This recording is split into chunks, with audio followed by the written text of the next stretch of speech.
Allopathy. Hasan Azizul হক। ৩০-৩৫ বছর আগে আমাদের গাঁয়ে দুজন ডাক্তার ছিলেন, একজন হোমিওপ্যাথ আর একজন অ্যালোপ্যাথ। গাঁয়ের লোক ঠিক বলতে পারত না, একজনকে বলতো হেমাপ্যাথি আর একজনকে বলতো অ্যালোপ্যাথি। দুজনের চিকিৎসার ধরন ছিল বাঁধা, ওষুধও দিতেন একরকম।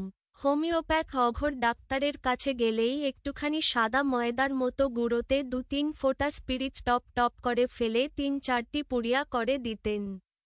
খেতে ভালোও লাগত না, মন্দও লাগত না। কখনো কখনো আবার স্রেফ টিউবওয়েলের পানিতে ২-৩ ফোঁটা স্পিরিট মিশিয়ে দিয়ে বলতেন, যা খাগে যা। ওষুধ হাতে নিয়ে আমি হয়তো ফস করে জিজ্ঞেস করে বসতাম, ডাক্তারবাবু ভালো হবে তো? অঘোর ডাক্তার দাঁতমুখ খিচিয়ে বলে উঠতেন, ভালো হবে না মানে? ভালো হয়ে উপচে পড়বে, যা ওষুধ খাগে। আমি বলতাম, পেটের ভেতর গড়গড় করে। ও কিছু না, ব্যাঙ হয়েছে তোর পেটে। ওরে বাবা, ব্যাঙ হয়েছে আমার পেটে। গো গো শব্দ হয় যে ডাক্তারবাবু। ও কিছু না, ব্যাঙ ডাকে গো গো করে। আমার ওষুধ যেই এক পুড়িয়া খাবি, দেখবি তখন ব্যাঙের লাফানি। কি করে দেখব? ব্যাঙ যে পেটের ভেতরে। অঘোর ডাক্তার তখন বলতেন, ওরে বাবা, দেখবি মানে বুঝবি। বুঝবি ঠেলা। এই হচ্ছে আমাদের গাঁয়ের ১ নম্বর ডাক্তার অঘোরবাবুর কথা। এইবার ২ নম্বর তোরাব ডাক্তারের কথা বলি। আগেই বলেছি, ইনি ছিলেন অ্যালোপ্যাথ ডাক্তার। কি করে যে তিনি ডাক্তার হয়েছিলেন, কেউ জানে না। শোনা যায়, বাল্যকালে তিনি নাকি এক বড় ডাক্তারের হুঁকো সাফ করতেন। সে যাই হোক, তোরাব ডাক্তারের একটা ছোট্ট শেয়াল রঙের বেতো ঘোড়া ছিল। তার সামনের পা দুটি ছাদনা দড়ি দিয়ে বাঁধা থাকত প্রায় সময়। এই বাঁধা পা নিয়ে লাফিয়ে লাফিয়ে গায়ের আশেপাশে চড়ে বেড়াত ঘোড়াটা। কারো ক্ষতি করতে দেখিনি কোনো দিন। তোরাব ডাক্তার খালি ডাক্তারিই করতেন না কিন্তু, নিজের হাতে হালচাষ করতেন। বর্ষা আর শীতের সময় ডাক্তারির ধার ধারতেন না তিনি। বর্ষাটা হচ্ছে চাষবাসের সময় আর শীতকালটা হচ্ছে ফসল কাটার মরশুম। এই সময় রোগী মরে গেলেও তোরাব ডাক্তারকে পাওয়া যাবে না। বর্ষা আর শীতে গায়ের লোকদের রোগী হয়ে শুয়ে থাকার কোনো উপায় নেই। এই ২ সময়ে কাজ করতে না পারলে পেটে ভাত জুটবে না। কাজেই রোগটোগ সব শিকেও তুলে রেখে দিতে হতো তাদের বাধ্য হয়ে। তারপর শরৎকাল এলে তোরাব ডাক্তারের মোটামুটি অবসর হতো আর গায়ের লোকদেরও রোগী হয়ে শুয়ে থাকার একটু আধটু মওকা মিলত। এই সময়ের জন্যেই যেন ওত পেতে থাকত ম্যালেরিয়া জ্বর। বাঘ যেমন গুটি গুটি পায়ে এগিয়ে গিয়ে হঠাৎ লাফ দিয়ে ঝাঁপিয়ে পড়ে শিকারের টুটি কামড়ে ধরে, ঠিক তেমনি করে ম্যালেরিয়া জ্বর এসে গায়ের গরিব লোকদের ওপর ঝাঁপিয়ে পড়ত। এটা ঘটত আশ্বিন মাস থেকে। ম্যালেরিয়ার মতো বাঘা জ্বর তখন আর কিছু ছিল না। ঘরে ঘরে মানুষ ছেঁড়া কাঁথা, ন্যাকড়া, তেনা গায়ে চাপিয়ে কোকাত। আর সে কি কাঁপুনি! কাঁপুনি থামাবার জন্যে পাথরের জাতা পর্যন্ত গায়ে চাপাতে দেখেছি। এই সময়টাই ছিল তোরাব ডাক্তারের মজা। ঘরে ঘরে লোক ম্যালেরিয়া জ্বরে ধুঁকছে। চিকিৎসার জন্যে তোরাব ডাক্তার ছাড়া গতি নেই। ম্যালেরিয়া পুরনো হয়ে গেলে কিছুতেই সারতে চায় না। পেটের মধ্যে পিলে উঁচু হয়ে ওঠে। হাত পা হয়ে যায় প্যাকাটির মতো সরু। তোরাব ডাক্তারের এই রকম অনেক পিলে ওঠা পুরনো ম্যালেরিয়া রোগী ছিল।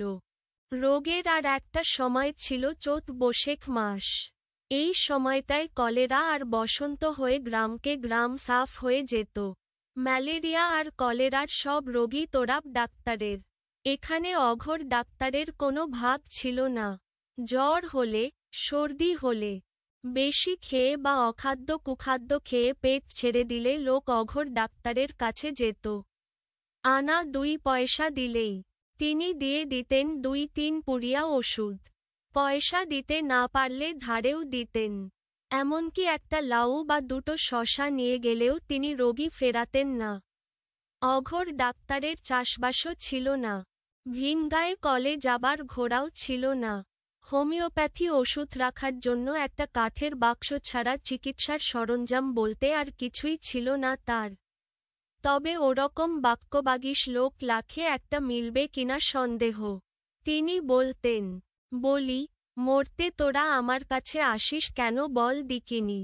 তোরাপের কাছে যা না। তা তো যাবি না গেলে যে ব্যাটা কসাই ঘাড়টি মোটকে তাজা রক্ত খাবে তোদের। বলি, এ কি ডাক্তারি বল দিকিনো তোরা? তুই বললি, আমার অসুখ করেছে। আর অমনি তোরা হয় ছুরি বার করবে, না হয় কোদাল বার করবে, না হয় কুড়াল বার করবে। একজন রোগী হয়তো বাধা দিয়ে বলল, না না ডাক্তারবাবু, তোরা ডাক্তার আবার কোদাল কুড়ুল কবে বার করলে? ওই হলো, লাঙ্গলের ফালের মতো ছুঁচোওয়ালা একটা বোতল বার করল। কি না ইঞ্জেকশন দেব, গলা কাটব, মারব, ধরব। তারপর ওষুধ চাও, দেবে তোমাকে এক বোতল পিশাচের রক্ত। ওয়াক থু, যেমন দুর্গন্ধ, তেমনি বিচ্ছিরি সোয়াদ, ছ্যা ছ্যা ছ্যা। আর আমাদের হোমিওপ্যাথ কি করছে?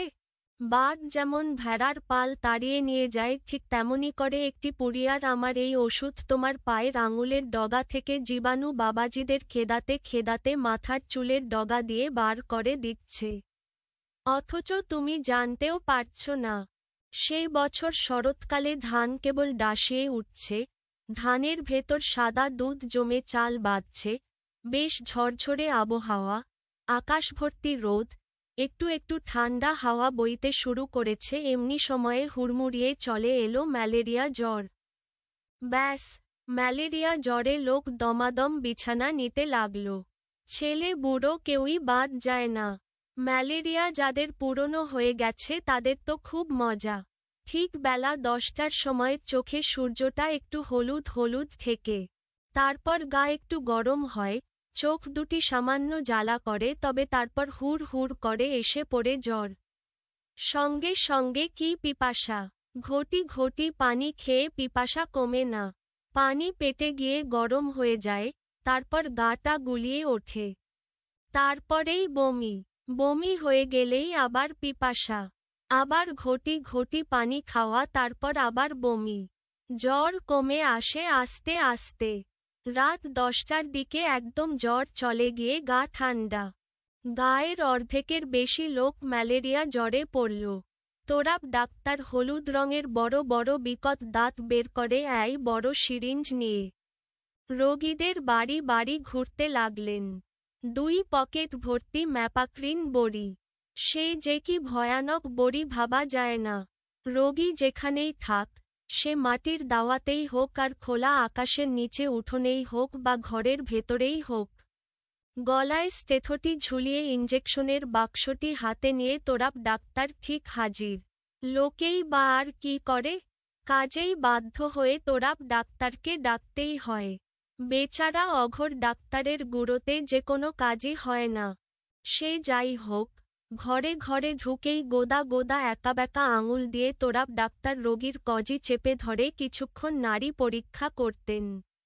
রোগীরা সব বলাই সাধু। হয়তো জিজ্ঞেস করল, তবে কি ম্যালোরি জ্বর ডাক্তার সাহেব? তোরাব ডাক্তার দাঁত কড়মড়িয়ে বলতেন, তাছাড়া আর কি হবে? এই যে দেখাচ্ছি মজা, একটি ইঞ্জেকশনে ম্যালেরিয়ার ভূত ছাড়াবো। এই বলে আশেপাশের লোকদের আদেশ দিতেন, ধর তো এটাকে চেপে, সুইটা দিয়ে দিই একবার। আর 2 টাকা রাখো এখানে আমার সামনে, আমার ফি আর ওষুধের দাম। উহু, আগে টাকা রাখো, তারপর অন্য কাজ। এই বলে তোরাব ডাক্তার একদিকের পকেটে টাকা 2 ভরতেন, আরেক পকেট থেকে বের করতেন ইঞ্জেকশন দেবার সিরিঞ্জ। কি প্রচণ্ড সিরিঞ্জ! আর তার ছুঁচ তো নয়, ঠিক যেন মোষের লাঙ্গলের ফলা। লোকের গায়ে ফুরতে ফুরতে ছুঁচের মাথা গিয়েছে ভোঁতা হয়ে। সেই ভয়ানক যন্ত্র দেখেই তো রোগী বিছানা থেকে লাফিয়ে উঠে পালাবার চেষ্টা করত। তোরাব ডাক্তার চিৎকার করতেন, ধর ধর, ঠেসে চেপে ধর। সঙ্গে সঙ্গে 3-4 জন সন্ডাগোছের লোক গিয়ে বিছানার সঙ্গে চেপে ধরত রোগীকে। তারপর কোমরের কাপড়ের কষিটা খুলে তোরাপ ডাক্তার মাংসের মধ্যে প্যাট করে ঢুকিয়ে দিতেন সেই মোটা ছুঁচ। সঙ্গে সঙ্গে রোগীর সমস্ত পাটা যেত অবশ হয়ে। এই রকম করে ইঞ্জেকশন দিয়ে সে বছর শরৎকালে তোরাপ ডাক্তার দুহাতে টাকা রোজগার করতে লাগলেন। ম্যালেরিয়ার প্রকোপ যত বাড়ে ততই বাড়ে তার রোজগার। ইঞ্জেকশন দিয়ে তিনি ২-৩টে লোককে তো চিরদিনের জন্য খোড়া করে দিলেন। তার ম্যাপাক্রিন বড়ি খেয়ে কয়েকজন তো চিরকালের জন্য কালা হয়ে গেল। তবু লোকে বাধ্য হয়ে তার কাছেই যেতে লাগল। হোমিওপ্যাথি ওষুধ দিয়ে ম্যালেরিয়ার মতো দুর্দান্ত জ্বর ঠেকানোর সাধ্য ছিল না অঘোর ডাক্তারের। তার কাছে আর কেউ যায় না। তার সংসার চলাই দায় হয়ে উঠল। শেষ পর্যন্ত কি আর করেন তিনি। একদিন অঘোর ডাক্তার চুপি চুপি জেলা শহরে গিয়ে একটা সিরিঞ্জ আর কিছু কুইনাইন ইঞ্জেকশন কিনে আনলেন। মনে মনে বললেন, তোরাপটার বড্ড বার বেড়েছে। খুব ২ পয়সা করে নিচ্ছিস না? কিন্তু আমি হচ্ছি সব্যসাচী। সে খবরটা তো জানিস না তোরাপ। আমি ২ হাতে তীর ছুঁড়তে পারি। ইচ্ছে হলে হোমিওপ্যাথি করব, আবার ইচ্ছে হলে অ্যালোপ্যাথি ইঞ্জেকশন দেব। মনে মনে এইসব কথা ভেবে তিনি সিরিঞ্জের ছুঁচ কিনলেন খুব মিহি দেখে। কাউকে কোনো কথা না বলে সরঞ্জাম সব কিনে চুপি চুপি বাড়ি ফিরে এলেন সন্ধেবেলা। পরের দিন সকালবেলায় মুখটি ধুয়ে দাওয়ায় কাঠের টুল পেতে কেবল বসেছেন তিনি, এমন সময় ইদ্রিস আলীর বাড়ি থেকে লোক এলো। ইদ্রিস আর তার পুরো পরিবার অনেকদিন থেকে তার রোগী। শত অসুখ বিসুখে তারা কোনোদিন তোরাপ ডাক্তারের কাছে যায় না। বলে, হেমাপ্যাথির ওপর ওষুধ আছে নাকি ডাক্তারবাবু? মরলে আপনার হেমাপ্যাথি খেয়েই মরব, তবু তোরাপ ডাক্তারের হাতে জান দিতে পারব না। ইদ্রিস আলীর বাড়ির লোকের কাছ থেকে অঘোর ডাক্তার শুনলেন যে গত ৫-৭ দিন থেকে ইদ্রিস নিদারুণ ম্যালেরিয়া জ্বরে বেহুশ। কিন্তু তোরাপ ডাক্তারের নাম করলেই তার হুঁশ ফিরে আসছে, আর তখন সে বলছে, আমি অঘোর ডাক্তারের হেমাপ্যাথি খেয়ে মরব, কিছুতেই অ্যালোপ্যাথি চিকিৎসে করাব না। কথা শুনে অঘোর ডাক্তার মিটিমিট হেসে বললেন, কেন রে, অ্যালোপ্যাথি চিকিৎসাটা খারাপ হলো কোথায়? তোরাপ হলো ডাকাত, ও আবার ডাক্তার হলো কবে? এখন থেকে আমি ১-৮টু অ্যালোপ্যাথি করব ভাবছি। ইদ্রিসের বাড়ির লোকটা অবাক হয়ে বলল, তুমি অ্যালোপ্যাথি করবে কি গো? তুমি আবার সুই দেবে নাকি? অঘোর ডাক্তার রেগে বললেন, কেন দেব না কেন? সব বিদ্যাই জানা আছে আমার, বুঝলি? চিকিৎসেটা তোরাপের লাঙ্গল চালানো নয়।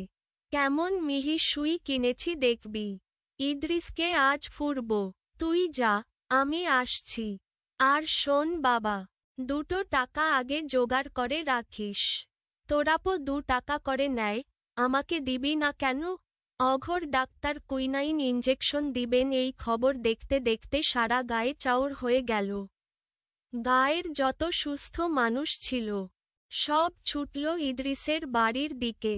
ইদ্রিসের মেটে বাড়ির ছোট্ট ঘরে আর তিলধারণের জায়গা নেই। একটা লোক কোমরে চাদর জড়িয়ে হেরে গলায় চেঁচাতে লাগল, এই সব বাতাস ছেড়ে দাও, বাতাস আসতে দাও। কিন্তু কে কার কথা শোনে? অঘোর ডাক্তার হেমাপ্যাথি ছেড়ে ইঞ্জেকশন দেবে, এ কি সোজা কথা? রোগা অঘোর ডাক্তার বহু কষ্টে ঘরে ঢুকে ট্যাক থেকে সিরিঞ্জ, ওষুধ এইসব বের করলেন। লোকজনের দিকে তাকিয়ে তার ২ হাঁটু থরথর করে কাঁপতে লাগল। মুখে অবশ্য তম্বি করলেন, ভিড় কমাও, আলো আসতে দাও তোমরা। এই কথা বলে বহু কষ্টে সিরিঞ্জের মাথায় সূচ লাগালেন। তারপর ওষুধ ভরে রোগীর দিকে এগিয়ে গেলেন। ঠিক এই সময় জ্বরের ঘোর ভেঙে জবাফুলের মতো গোল ২টো চোখ মেলে ইদ্রিস বলল, ডাক্তারবাবু, শেষে আপনার এই কাজ। এই বলে ইদ্রিস চোখ বন্ধ করে মরার মতো পড়ে রইল। অঘোর ডাক্তার বললেন, ধর বাবা তোরা, ইদ্রিসকে একটু ধর। চোখ না খুলেই ইদ্রিস বলল, কাউকে ধরতে হবে না ডাক্তারবাবু, আপনি ইঞ্জেকশন দেন, বরঞ্চ আপনাকে ধরতে হলে ওদেরকে বলুন। হঠাৎ কেমন বোকার মতো অঘোর ডাক্তার হাসলেন, তারপর ইদ্রিসের কোমরের নিচে মাংসে হাত বুলাতে বুলাতে বললেন, হে হে বড় মিহি কিনেছি ছুঁচটা। এই তুললাম। এই কথা বলে সকলের দিকে চেয়ে প্রায় কাঁদো কাঁদো গলায় আবার বললেন, হে হে তোরাপের কম্য নয়, তোমরা দেখো একবার, এই তুললাম সিরিঞ্জ, এইবার বলেই প্যাট করে সিরিঞ্জের সূচ ঢুকিয়ে দিলেন ইদ্রিসের কোমরের মাংসে। হাত কাঁপতে লাগল তার, বারবার বলতে লাগলেন, গভীর করে ফুঁড়তে হবে, গভীর করে ফুঁড়তে। এই যা, পট করে একটা আওয়াজ উঠল আর হাহাকার করে উঠলেন অঘোর ডাক্তার, হায় হায়, ছুঁচ ভেঙে গেছে, ছুঁচ ভেঙে গেছে, গেল গেল, সর্বনাশ হল, হায় হায়। সূচটা তখন মাংসের ভিতরে ঢুকে যাচ্ছে। অঘোর ডাক্তারের শীর্ণ দুই হাত আতিপাতি করে খুঁজে বেড়াচ্ছে সেটাকে। তখন কোথা থেকে একটা জোয়ান ছেলে ছুটে এসে দাঁত দিয়ে কামড়ে তুলে ফেলল সূচটা ইদ্রিসের কোমর থেকে। সবাই চুপ করে আছে, ছেলেটা দাঁত থেকে খুলে হাতে নিল সূচটা। অঘোর ডাক্তারের দিকে চেয়ে বলল, এই যে ডাক্তারবাবু পেয়েছি। অঘোর ডাক্তার দেখতে পেলেন না। ক্ষোভে দুঃখে তখন তার চোখে অশ্রুর ঢল নেমেছে। লেখক পরিচিতি: হাসান আজিজুল হকের জন্ম ১৯৩৯ খ্রিস্টাব্দে, ভারতের পশ্চিমবঙ্গের বর্ধমান জেলার জবগ্রামে। তিনি বাংলাদেশের একজন খ্যাতনামা কথাসাহিত্যিক। গল্প, উপন্যাস, প্রবন্ধ এবং শিশু কিশোর রচনাসহ তার রচিত ও প্রকাশিত গ্রন্থের সংখ্যা ২ ডজনেরও অধিক। হাসান আজিজুল হকের উল্লেখযোগ্য গল্পগ্রন্থ আত্মজা ও একটি করবী গাছ ও জীবন ঘষে আগুন, উপন্যাস আগুন পাখি ও সাবিত্রী উপাখ্যান এবং শিশুতোষ গ্রন্থ লালঘোড়া আমি ও ফুটবল থেকে সাবধান প্রভৃতি। সাহিত্যক্ষেত্রে অবদানের জন্য তিনি বাংলা একাডেমিসহ নানা পুরস্কারে ভূষিত হয়েছেন। এছাড়াও রাষ্ট্রীয় স্বীকৃতিস্বরূপ পেয়েছেন ২১ ও স্বাধীনতা পদক। পাঠ পরিচিতি ও মূলভাব: এই গল্পে লেখক সরস ভাষায় গ্রাম্য দুজন হাতুড়ে ডাক্তারের প্রতিদ্বন্দ্বিতার কথা বলেছেন। হোমিওপ্যাথ ডাক্তারের নাম ছিল অঘোর এবং অ্যালোপ্যাথ ডাক্তারের নাম ছিল তোরাপ। ম্যালেরিয়ার প্রকোপে গ্রামের ছেলেবুড়ো সকলে কাতর হলে তোরাপের আয় রোজগারের সুবিধা হতো। আর অঘোর ডাক্তারের কাছে কেউ যেতি না। রোগীর অভাবে অঘোর ডাক্তারের সংসার চলাই দায় হয়ে উঠল। তাই অঘোর ডাক্তার একদিন গোপনে বাজার থেকে সিরিঞ্জ আর কুইনাইন ইঞ্জেকশন কিনে এনে অ্যালোপ্যাথি চিকিৎসা শুরুর চেষ্টা করলেন। অঘোর ডাক্তার কাঁপা কাঁপা হাতে ইদ্রিস নামের এক রোগীর কোমরের গভীর মাংসে সিরিঞ্জের সূচ ঢুকিয়ে দিতে গিয়ে সূচটা ভেঙে ফেললেন। ওই সময়ে একটি বুদ্ধিমান ছেলে বিষয়টার ভয়াবহ পরিণতি আঁচ করতে পেরে সঙ্গে সঙ্গে দাঁত দিয়ে সূচটা বের করে নেয়। লজ্জা, ক্ষোভ, দুঃখ, অপমান ও অভিমানে অঘোর ডাক্তারের চোখে অশ্রু ঝরে। তিনি নিজের ভুলটা বুঝতে পারলেন। যার যেটা কাজ সেটাই করা উচিত, নয়তো দুঃখ ও অপমান বয়ে বেড়াতে হয়। গল্পটিতে এভাবেই প্রতিফলিত হয়েছে। শব্দার্থ ও টিকা: হোমিওপ্যাথ, রোগ সৃষ্টিকারী বস্তুর ছোট অংশ দিয়ে ওই রোগ নিরাময়ের চিকিৎসাপ্রণালী। ইংরেজি হোমিওপ্যাথ। অ্যালোপ্যাথ, ইউরোপীয় আধুনিক চিকিৎসাপ্রণালী বিশেষ। ইংরেজি অ্যালোপ্যাথ। স্পিরিট, এক ধরনের রাসায়নিক পদার্থ। ইংরেজি স্পিরিট। প্রেফ, শুধু। বেতো, বেতের মতো। ছাদনা, এক ধরনের দড়ি। গরু বাঁধার কাজে ব্যবহৃত হয়। শিকেও তোলা। শিকা হল দড়ি দ্বারা নির্মিত ঠোলের মতো বস্তু, যেখানে খাদ্য সংরক্ষণের জন্য হাঁড়ি পাতিল ঝুলিয়ে রাখা হয়। এখানে শিকেও তোলা বাগধারা হিসেবে ব্যবহৃত হয়েছে, যার অর্থ স্থগিত বা মুলতবি রাখা।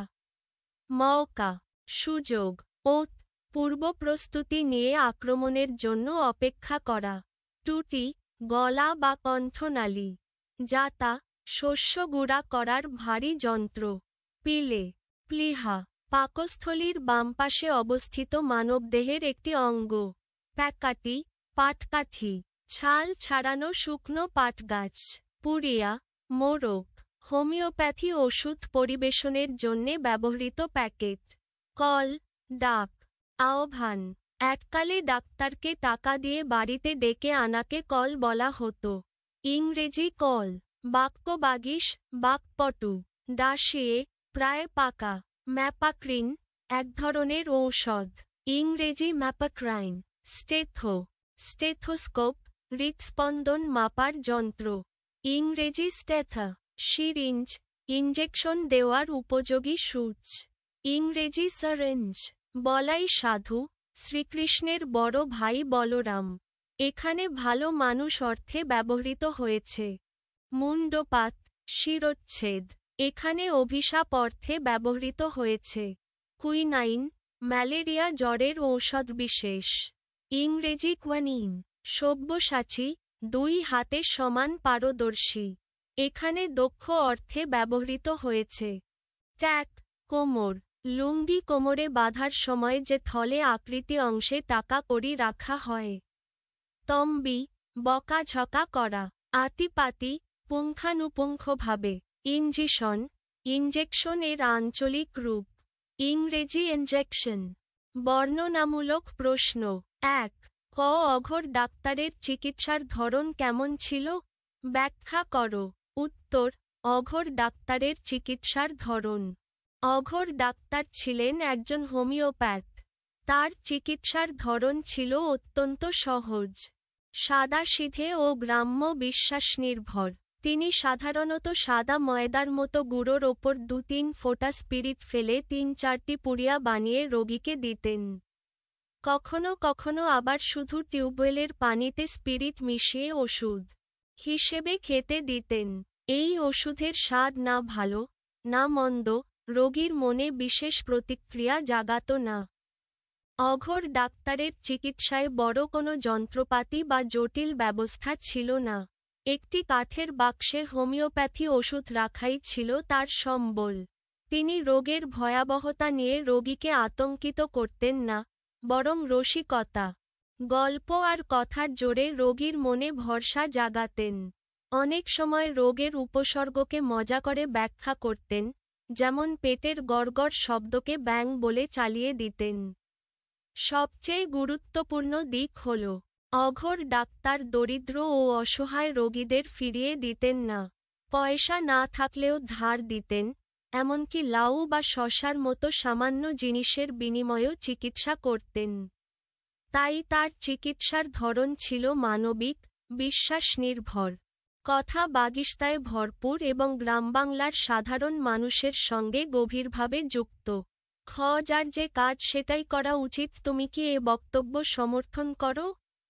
হেমাপ্যাথি, অ্যালোপ্যাথি গল্পের আলোকে যুক্তি দাও। উত্তর, যার যে কাজ সেটাই করা উচিত বক্তব্যের সমর্থন। আমি এই বক্তব্যকে সমর্থন করি। হেমাপ্যাথি, অ্যালোপ্যাথি গল্পে এই সত্যটি খুব স্পষ্টভাবে ফুটে উঠেছে। গল্পের অঘোর ডাক্তার ছিলেন একজন হোমিওপ্যাথ।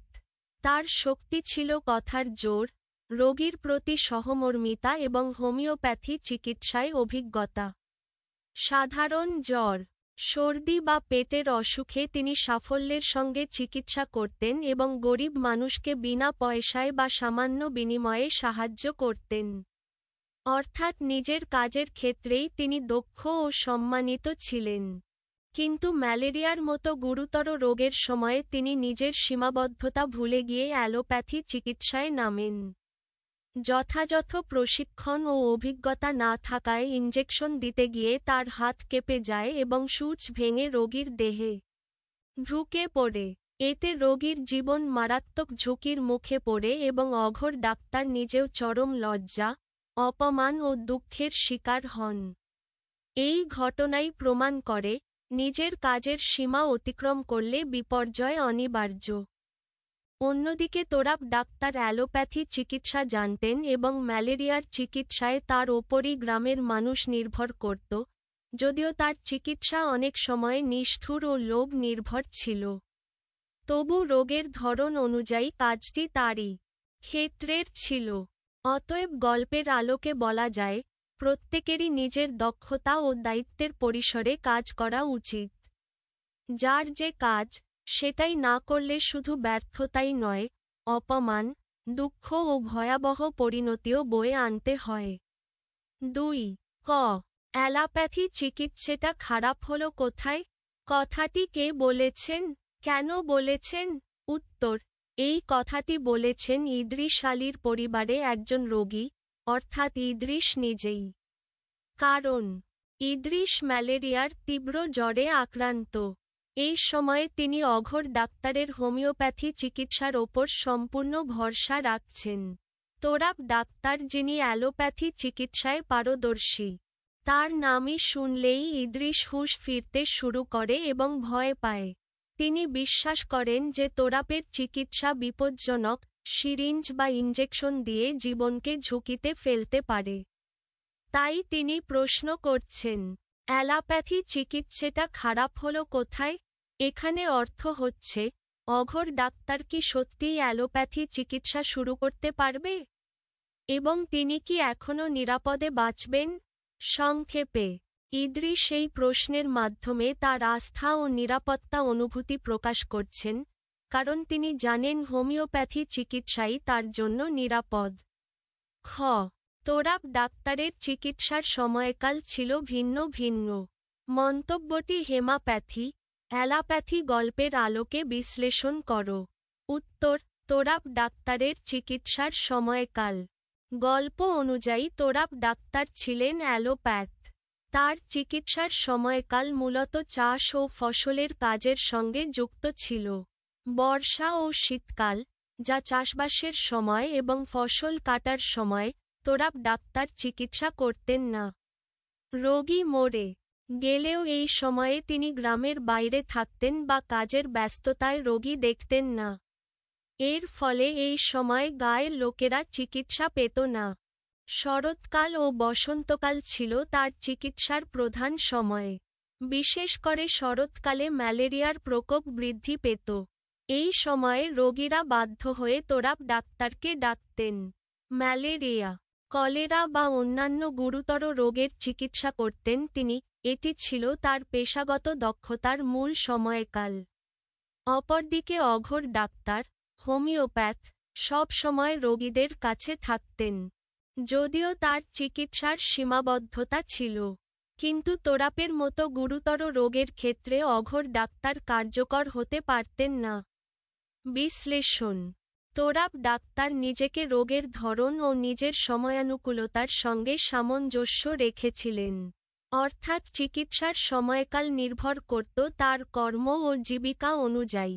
বর্ষা শীতকালে কাজের জন্য না থাকা ও শরৎ বাসন্তে রোগী দেখা, এই ভিন্ন সময়কালই গল্পে তার চরিত্রের বৈশিষ্ট্য হিসেবে তুলে ধরা হয়েছে। এ থেকে বোঝা যায়, একজন চিকিৎসকের সময় ও দক্ষতার সীমানা রোগীর জীবনে গুরুত্বপূর্ণ প্রভাব ফেলে।